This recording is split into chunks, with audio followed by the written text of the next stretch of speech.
میرے رسول پاک علیہ السلام کا دروازہ سب سے بڑا دروازہ ہے، حضور کا دروازہ سب سے بڑا دروازہ ہے، لیکن میرے دوستو یاد رکھنا نبی پاک علیہ السلام نے بھی لوگوں کو جب رستہ دکھایا ہے تو رب کریم کا رستہ دکھایا ہے، اللہ کا رستہ دکھایا، اللہ کریم کا رستہ دکھایا، لوگوں رب کی طرف توجہ کرائی۔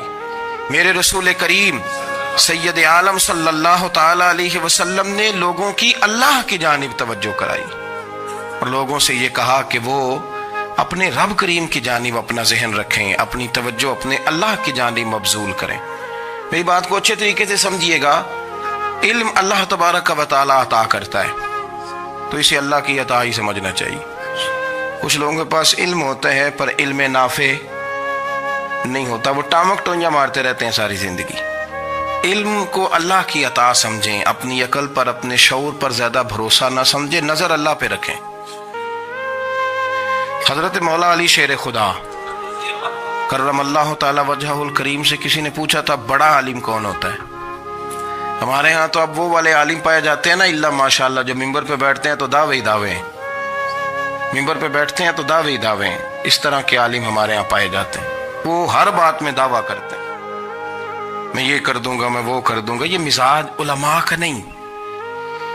حضرت علی المرتضیٰ سے کسی نے پوچھا بڑا عالم کون ہوتا ہے؟ فرمایا بڑا عالم وہ ہوتا ہے کہ جسے مسئلے کا پتہ نہ ہو تو وہ کہہ دے مجھے نہیں پتا، میں پتہ کر کے بتاؤں گا، غلط بات بیان نہ کرے۔ امام مالک سے کسی نے کوئی مسئلہ پوچھا تو آپ فرمانے لگے مجھے اس سوال کا جواب نہیں آتا،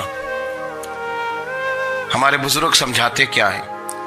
وہ کہنے لگا آپ اتنے بڑے امام ہیں تو اس سوال کا جواب نہیں آتا۔ آپ فرمانے لگے اگر مجھے ہر سوال کا جواب آتا پھر تو میں خدا ہوتا، مجھے ہر سوال کا جواب نہیں آتا، مجھے تو اتنا آتا ہے جتنا میرے رب نے مجھے عطا کر دیا ہے۔ اپنی نظر اللہ پہ رکھیں، نکل آئیں اس معمے سے باہر کہ میں کوئی بلا ہوں، مجھے بڑا پتہ ہے، میرے پاس 6 ڈگریاں ہیں، مجھے 10 جگہ پہ تدریس کا شغف حاصل ہے، اس سے نکلیں باہر۔ قرآن مجید دیکھیے گا، اللہ تعالیٰ نے ارادہ قدرت فرمایا کہ میں حضرت آدم کو بناؤں گا، پھر بنانے کے بعد فرمایا فرشتوں سجدہ کرو آدم کو، سب نے سجدہ کیا الا ابلیس ابا واستکبر وکان من الکافرین، سب نے سجدہ کیا سوائے ابلیس کے، اس نے انکار بھی کیا، تکبر بھی کیا اور کافروں میں سے ہو گیا۔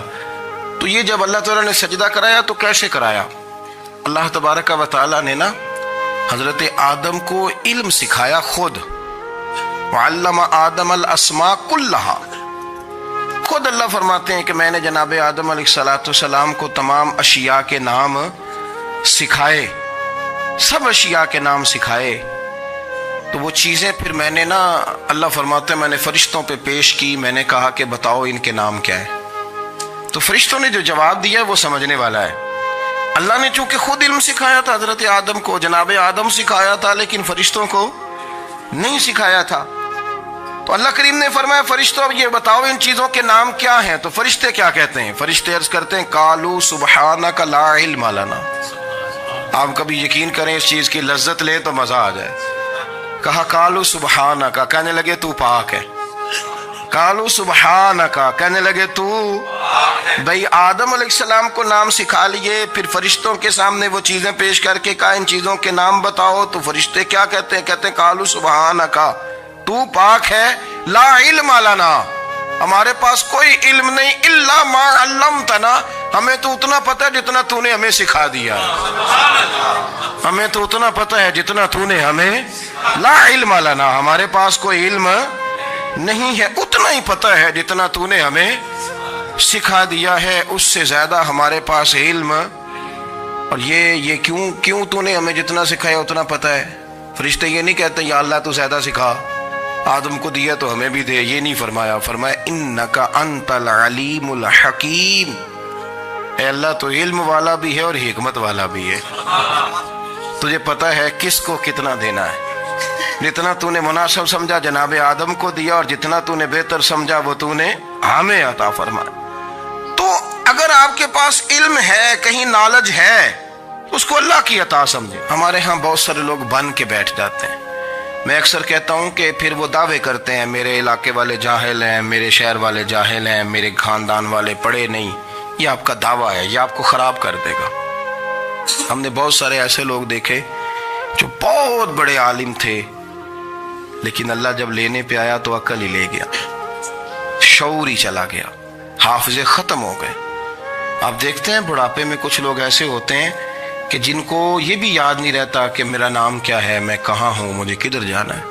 تو اس وقت سے اللہ کی پناہ مانگیں اور اپنی نظر اپنے رب کریم کی جانب رکھیں، اللہ کی جانب اپنی نظر کو مبذول رکھیں۔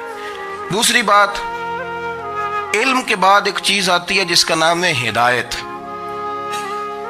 جس کا نام ہے تقوی، جس کا نام ہے پرہیزگاری، جس کا نام ہے عمل، عبادت، ریاضت۔ یہ بھی اسی وقت ہی نصیب ہوتی ہے جب میرا رب کریم نصیب فرما دیتا ہے۔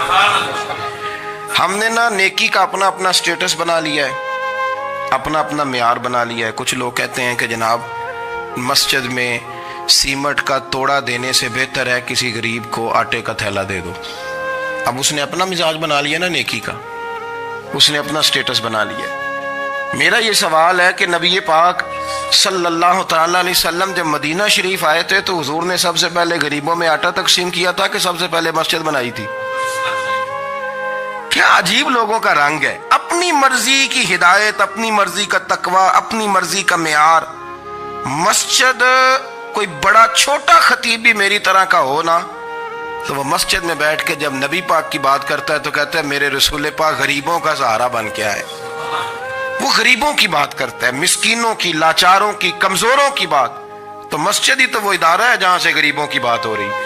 تو اب لوگوں نے غریب کو اور مسجد کو لڑانا شروع کر دیا، اس کو لڑاؤ کہ مسجد میں پیسے دینے سے بہتر ہے آپ غریب کو آٹے کا تھیلا دے دیں۔ آپ یہ کیوں نہیں کہتے کہ مسجد میں بھی آپ توڑا دیں ایک سیمٹ کا اور ساتھ غریب کو بھی خدمت کریں؟ یہ کیوں نہیں تقوی؟ اپنی اپنی مرضی کا مزاج، اپنی اپنی۔ کچھ لوگ کہتے ہیں چھوڑو جی، ساری زندگی انسان نماز پڑھتا رہے اور پھر گالیاں بھی دیتا رہے، بندہ داڑھی بھی رکھ لے اور جھوٹ بولنا بھی نہ چھوڑے۔ تو یہ آپ نے اپنے پاس سے تقوی کا معیار بنایا۔ گالی دینے کا گناہ ہے اور داڑھی رکھنے کا ثواب ہے۔ تو اگر آپ داڑھی رکھے ہوئے ہیں اور آپ کوئی غلطی کر رہے ہیں تو اس سے آپ کی داڑھی کا ثواب ختم، اللہ کرے آپ کو سمجھ آئے میری بات۔ آپ کوئی غلطی کر رہے ہیں، داڑھی کا ثواب اس سے ختم، وہ اپنی جگہ پہ قائم ہے چیز۔ اپنی مرضی کا کیوں تقوی کا معیار بناتے ہیں؟ تقوی کا مزاج اپنی مرضی کا نہ بناؤ۔ اللہ کی بارگاہ سے دعا مانگو کہ یا اللہ ہمیں ہدایت کا نور عطا فرما، اللہ تو ہمیں رستہ دکھا، تو بتا کہ ہدایت کیا ہے۔ تو رب فرماتا ہے اللہ ولی الذین آمنوا، اللہ مومنوں کا مددگار ہے، یخرجہم من الظلمات الی النور، وہ انہیں اندھیروں سے نکالتا ہے اور نور کی طرف روشنی عطا فرماتا ہے۔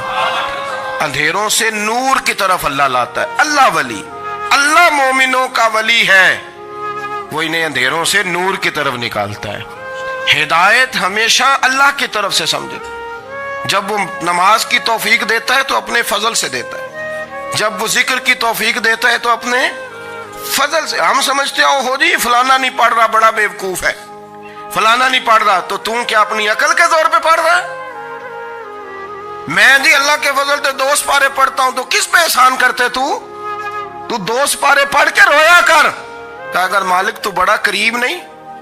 بڑے لوگ ہیں جن کو پورا قرآن حفظ ہے پر انہیں پڑھنے کی توفیق نہیں، تو انہیں فضل کیا اور مجھے توفیق دے دی ہے پڑھنے۔ رویا کر، پڑھ کے رویا کر، راتی ساری کر کر زاری، وہ نیند اکھاں تھی توندے تے فجرے اوہی گناہگار کہاون سب تو نیوے ہوندے۔ مہربانی کریں، ڈریں، نیکی کریں تو پھر ڈریں، پھر احساس پیدا کریں، پھر اپنے اندر وہ کمزوری لائیں کہ توبہ توبہ مجھے تو پتہ ہی نہیں، تو جانتا ہی نہیں۔ حضرت سیدنا امام اعظم ابو حنیفہ رحمۃ اللہ تعالی علیہ کے ساتھ ایک شخص کہتا میں نے نماز پڑھی، تو عشاء کی نماز تھی۔ یہ جو لوگ بڑے ہوتے ہیں نا، ان کے پیار کرنے والے بڑے ہوتے ہیں، ان کے گرد خوف بھی بڑا ہی ہوتا ہے، انہیں بڑا ڈر لگتا ہے، بڑی بعض اوقات آزمائش ہوتی ہے ان کی۔ عشاء کی نماز کہتے پڑھی تو امام صاحب نے نا عشاء کی نماز میں تلاوت کی آیتیں فَمَن يَعْمَلْ مِثْقَالَ ذَرَّةٍ خَيْرًا يَرَهُ وَمَن يَعْمَلْ مِثْقَالَ ذَرَّةٍ شَرًّا يَرَهُ، فرمایا جو ذرہ برابر خیر کرے گا وہ بھی قیامت میں دیکھے گا، اور جو ذرہ برابر شر کرے گا وہ بھی قیامت میں اس شر کو دیکھے گا اس کے سامنے آئے گا. تو وہ شخص کہتا ہے کہ سارے لوگ نماز پڑھ کے چلے گئے تو امام صاحب رحمۃ اللہ علیہ نے اپنی داڑھی پکڑی رو رہے ہیں. کہتے ہیں وہ ذرہ برابر نیکی کا بدلہ دینے والے، وہ ذرہ برابر شر پہ سزا دینے والے میری سفید داڑھی کو دیکھ. مالک میرے ذرے ذرے سامنے نہ لانا، لوگ تو میری بڑی قدر کرتے ہیں دنیا، میں تو بڑا پہچانا جاتا ہوں، لوگ تو میری راہوں میں پھول لیے کھڑے ہوتے ہیں، مجھے بڑا نوازتے ہیں. قیامت میں رسوا نہ کر دینا، میرے لیے مشکل ہو جائے گی. وہ کہتے ہیں میں نے امام صاحب کا درد دیکھا، مجھے کوئی کام تھا تو میں چلا گیا. میں نے کہا کہ وہ اس وقت اللہ کے حضور حاضر ہیں تو میں دوبارہ آؤں گا. کہتے ہیں میں تہجد کا وقت آیا تو امام صاحب وہیں بیٹھے تھے اور ان کی داڑھی آنسوؤں سے بھری ہوئی تھی اور زور سے داڑھی پکڑی ہوئی. کہنے لگے مالک رسوا نہ کر دینا، قیامت میں رسوا نہ کر دینا. یار جو ہدایت یافتہ لوگ تھے وہ تو ڈرے ہوئے تھے، وہ تو سہمے ہوئے تھے، وہ تو کہتے تھے یہ اس کا فضل نہیں، اس نے بلا لیا، یہ اس کا کرم نہیں. حضرت بایزید بستامی کسی کافر کو دیکھتے تو رو پڑتے، کہتے مالک تو کتنا قریب ہے، یہ بے ایمان رہ گیا، تو نے اپنے فضل سے مجھے اپنے نبی کا غلام بنا لیا. وہ رو پڑتے. یہاں تو لوگوں کا دعویٰ ہی بڑا ہے. نمازی اللہ خیر فرمائے وہ تو دوسروں کو گھورتا ہے، وہ کہتا ہے جنت کا میں مالک ہوں، کنجیاں میرے پاس ہیں، میں کسی اور کو گھسنے نہیں دوں گا. اور اگر 2-3 حج کر لے تو پھر تو وہ کہتا ہے کہ اب میرے سے پوچھ کے لوگ جنت میں جائیں گے معاذ اللہ. اور اگر وہ 2 4 5 7 دفعہ کوئی نفل پڑھ لے تو پھر وہ کہتا ہے چھوڑیں جی سارے لوگ بے عمل ہیں، میں اکیلا نیک ہوں. نہ ایسا کریں، اپنی توجہ اپنے رب پہ رکھیں، اپنی توجہ اپنے معین الملت والدین، عطا رسول، ہند الولی، غریب نواز، خواجہ معین الدین چشتی، حضرت خواجہ اجمیر، شاہ اجمیر، والی ہندوستان. آخری عمر میں نا سارا دن روتے گزر جاتا، ساری رات روتے گزر جاتے، ذرا سی کوئی بات کرتا تو رو پڑتے، آنکھیں آنسوں سے بھری رہتی. کئی دفعہ آپ نے بھی پریشان ہو جاتے ہیں نا کہ یار تو ایک بات کی جان ہی نہیں چھوڑ رہا. تو خواجہ قطب الدین صاحب بختیار کاکی سے لوگوں نے کہا کہ آپ مرشد سے بات کریں، اتنا بھی تو نہیں نہ رونا چاہیے، ہر وقت اس کے آنسو کی کریے. عاشق دا کام ہی رونا تونا، تبھی نہ رویوں نہیں منظوری. یہ عاشق سدا ہی روندا رہندا ہے، پاویں وصل ہوئے تے پاویں دوری. ہر وقت رونے کا کیا مطلب ہے؟ تو خواجہ قطب صاحب کہتے ہیں میں قریب گیا تو میں نے پیر دبائے، میں نے کہا سونیا لوگ تو کچھ بھی نہیں کرتے، تو نے تو کمال کر دیا، 90 لاکھ آدمی مسلمان کر دیا، دنیا کچھ نہیں کرتی، تو نے 50 سال ساری رات مصلے پہ بیٹھ کے رب راضی کیا. تو شہزادہ تھا، حضور کی اولاد تھا، لیکن معین الدین تیرا ایک پلاٹ بھی نہیں، تو نے طالب علم پالے، انہیں غریبوں کو دیا، انہیں نوازا، کوئی شے نہیں تیرے پاس، ہر چیز تو نے، ساری رات روتے ہو، سارا دن روتے ہو. تو خواجہ قطب الدین صاحب کہتے ہیں میں نے جب عرض کیا تو خواجہ صاحب مجھے گلے لگا لیا، چیخ مار کے روئے، کہنے لگے قطب الدین پتر داڑھی سفید ہو گئی، جانے کا وقت آ گیا، جو تو نے نیکیاں گنوائی ہیں وہ ہیں صحیح میرے پاس، پر یار کی بارگاہ میں پیش کرنے کے قابل ایک بھی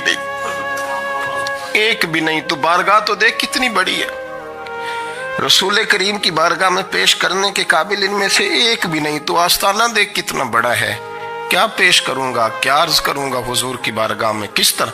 وہ یار جو بڑے تھے وہ تو ڈرے ہوئے تھے، سہمے ہوئے تھے، وہ تو بڑی آزمائش میں تھے، لیکن میرا اور آپ کا رٹا 2 نمازیں پڑھ کے 6 نمازوں کا دعویٰ کرنا اور لمبی چوڑی کہانیاں بنانا اور اپنے منہ سے اپنی تعریفیں کرنا، اس سے تھوڑا باہر آئیں. رزق بھی میرا اللہ ہی دیتا ہے، علم بھی اللہ دیتا ہے، رزق بھی. بڑے بڑے فقیروں کو مالدار ہوتے دیکھا،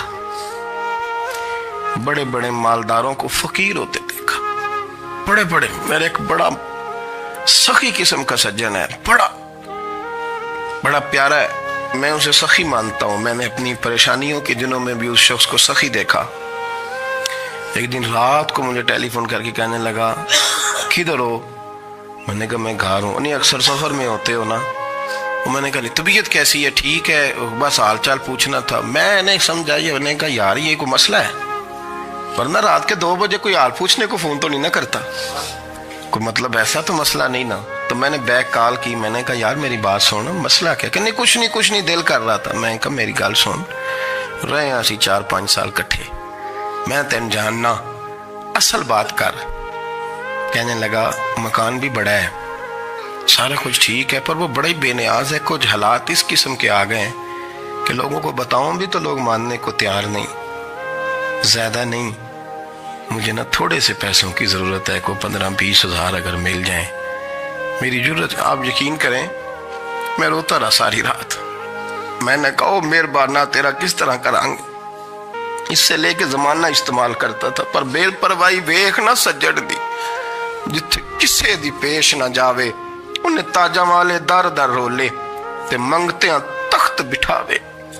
سجنا کسے نو کارا مل دئی, کوئی کعبے خالی آوے.